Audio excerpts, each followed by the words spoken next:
E aí, Maravigold, bora para mais uma aula? Espero que você esteja motivado, animado, estudando pra caramba, porque hoje vamos falar de assuntos bem importantes. Linguagem verbal, não verbal e esse lance todo misturado que é o que mais tem se cobrado nas provas. Atenção aqui, foca! Linguagem verbal e não verbal são modalidades comunicativas. O que quer dizer isso? Quer dizer que se elas são comunicativas, vai ter que ter o lance de emissor, vai ter que ter o lance de receptor, a fim de transmitir uma mensagem, ok? Então lá, linguagem verbal é expressa por meio de palavras escritas ou faladas. Linguagem verbalizada, isso aqui é uma linguagem verbal, é um texto, isso está escrito. Linguagem verbal, bem de boa. Linguagem não verbal, utiliza signos visuais. Então tem um lance do gesto. Isso aqui, meu filho, antigamente aí o tiozinho só dava piscadinha. Menino, já ganhou, geral. Placas, ilustrações, postura, porque se eu tivesse assim... E aí, maravilhoso, beleza? Ou eu tô assustado, ou eu tô com vergonha. A minha postura também vai indicar uma linguagem não verbal. Além disso, músicas. Se você viveu aí, nasceu na década de 70, 80, pessoa velha, vai se lembrar da musiquinha que fazia... Quando acontecia essa musiquinha, ao atender o telefone, era um desespero, rolava até chinelo havaiana, era um negócio que você desligava rápido, porque naquela época o telefone era um troço muito caro. E essa musiquinha significava que era chamado a cobrar, que tava lascado, se não desligasse logo você ia perder.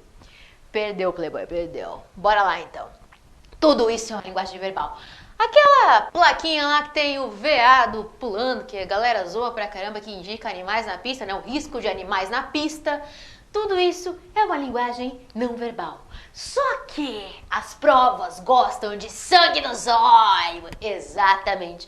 Eles querem que os jogos comecem, tipo jogos mortais, aquela coisa toda macabra. E eles fazem questão de cobrar as duas linguagens ao mesmo tempo pra te lascar. Então você tem que estar bastante atento a ambas, porque falando assim que é verbal no verbal, pô, de boa, mano, placa, escrito, ó, tranquilo. Mas na hora de fazer o exercício, quando isso se mistura, quando isso se torna híbrido, misto, é aí que são outros 500. Tu é capaz? Claro que é, porque você vai fazer muito exercício, você vai se preparar pra caramba e vai se ligar nessas dicas aqui que a gente vai resolver exercício hoje. Então, quando é híbrido misto, agrega as duas modalidades, então, verbal e não verbal. Bora resolver as questões. Se liga. Então, vamos lá, seguindo. Trouxe pra vocês aqui uma questão logo, obviamente como imagem, porque nós estamos falando de linguagem não verbal e não verbal ao mesmo tempo. Temos aqui então o show do Teatro Mágico, aí um grupo. Eu sei que na hora quando tu se depara com a imagem como essa, tu fala assim, lascou, porque eu não conheço esse grupo de música, lascou, meu Deus. Não, foca. Presta atenção, porque essa questão, a resposta vai estar na sua força, na sua cara. É só prestar atenção na imagem enunciada. Bora! Então lá, o grupo Teatro Mágico apresenta composições autorais. Mas espera lá, é o enunciador. Bora, se liga. O grupo Teatro Mágico apresenta composições autorais que têm referências estéticas do rock, do pop e da música folclórica brasileira. A originalidade dos seus shows tem relação com a ópera europeia do século XIX a partir da... Presta atenção. Se colocaram uma imagem, eles não colocaram de graça, eles não colocaram para enfeitar, eles não colocaram para fazer uma prova mais feliz, para descontrair o candidato, não. Eles colocaram com uma intenção, então foca nessa imagem. Olha lá, gente. Temos aqui um tiozinho muito querido, tocando seu violão, cantando musiquinha. Presta atenção que se você não conhecer esse grupo, você vai conseguir fazer questão de boaça. E aqui temos uma tia fazendo ali um lance todo artístico em cima do tiozão. Então, olha lá, gente. O que ele quer saber? A originalidade. A originalidade. Por que ele é tão original? Por que ele é tão diferentão, esse grupo? A originalidade dos seus shows tem relação com a ópera europeia do século XIX. A partir do quê? Da disposição cênica dos artistas no espaço teatral. Então eles são tão originais assim porque eles estão em locais assim muito específicos? Não, meu amigo. Qualquer pessoa pode fazer teatro, pode fazer show, ao mesmo tempo pode rolar uma musiquinha e pode rolar um lance de acrobacia. Isso tem em circo, ok? Mas vamos lá. Integração de diversas linguagens artísticas. Integração de diversas linguagens artísticas. Bom, eu tenho um tipo de linguagem artística aqui. Pô, tá rolando a música. O cara, se vocês analisarem bem a feição dele, ele tá meio que pintado semelhante aí ao palhaço. E tenho o lance das acrobacias em cima. Então eu tenho uma diversidade artística que estou integrando diversas linguagens artísticas, ok? Encontramos a resposta, letra B. Por que não a disposição? Disposição quer dizer o quê? Local, que eles estão aí localizados, né, cenicamente, então é por isso que eles são originais, porque eles estão localizados de uma forma cênica muito incrível. Mas não, aqui ó, um item, outro item e outro item. Então, temos tendências artísticas ao mesmo tempo. Sobreposição entre música e texto literário. Gente, a imagem está aqui e não está dizendo que a música está sobressaindo algum tipo de texto literário. Por isso tem que tomar muito cuidado. Que se você já conhece o grupo, por exemplo, e pensa isso deles, que nossa, eles conseguem aí ir muito além da literatura e sua música sobressai, cara, guarda a sua opinião pra você, senão você vai se dar mal. Porque aqui está pedindo de acordo com essa imagem, com a leitura e interpretação dessa imagem, a análise dela. Então, muito cuidado nessa hora. E aqui, manutenção de um diálogo com o público. Não dá para saber se está rolando o lance de diálogo com o público. Se você também já foi ao show e acha que eles falam muito bem com o público, gente, é o que está aqui na imagem. Então, a adoção de um enredo como fio condutor, se eles contam uma história ou não, também guarde para você, porque não é isso que está explícito nessa imagem. Ok? Bora para a próxima questão? Tá preparado?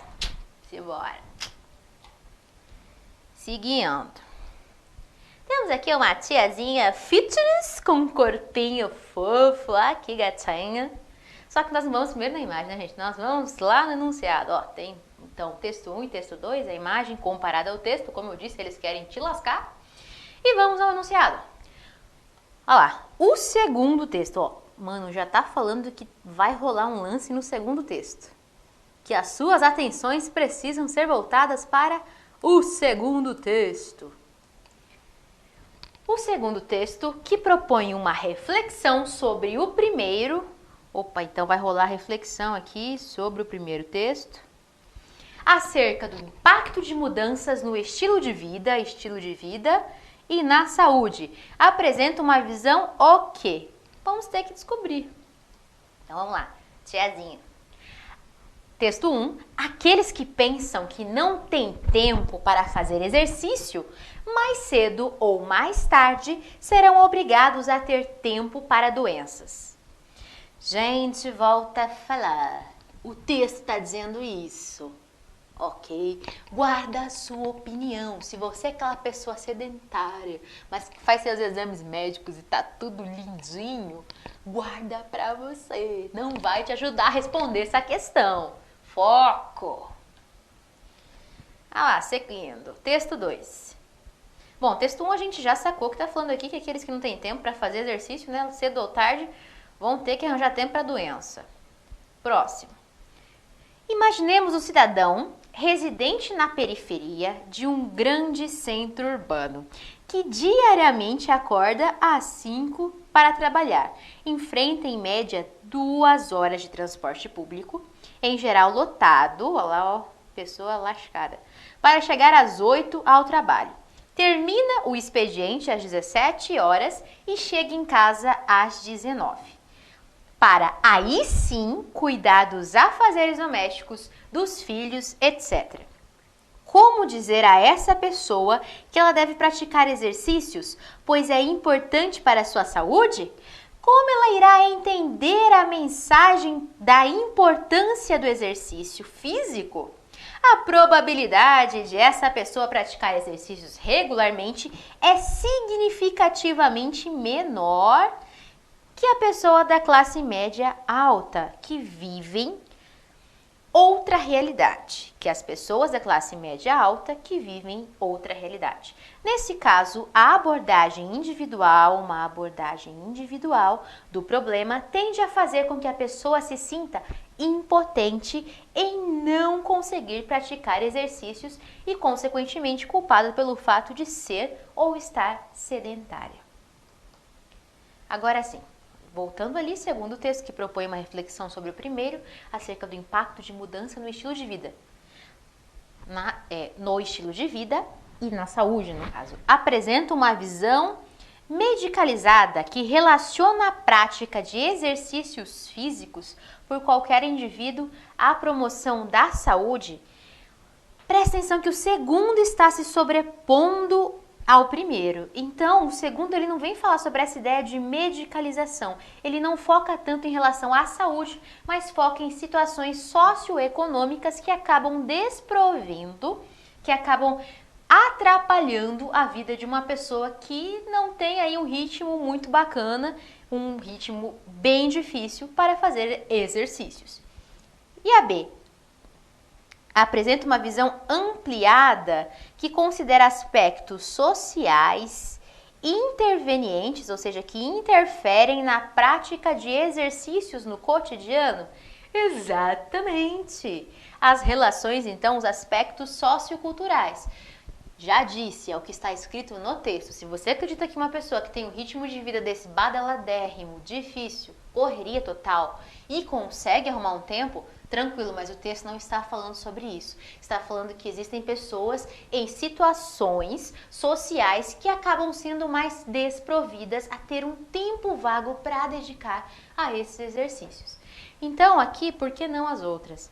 Então, crítica. Olha, se você tiver um dia de sangue nos olhos, sei lá, de Chico, aí você poderia pensar, crítica é isso mesmo, porque ela critica. Associa a interferência das tarefas da casa ao sedentarismo do indivíduo.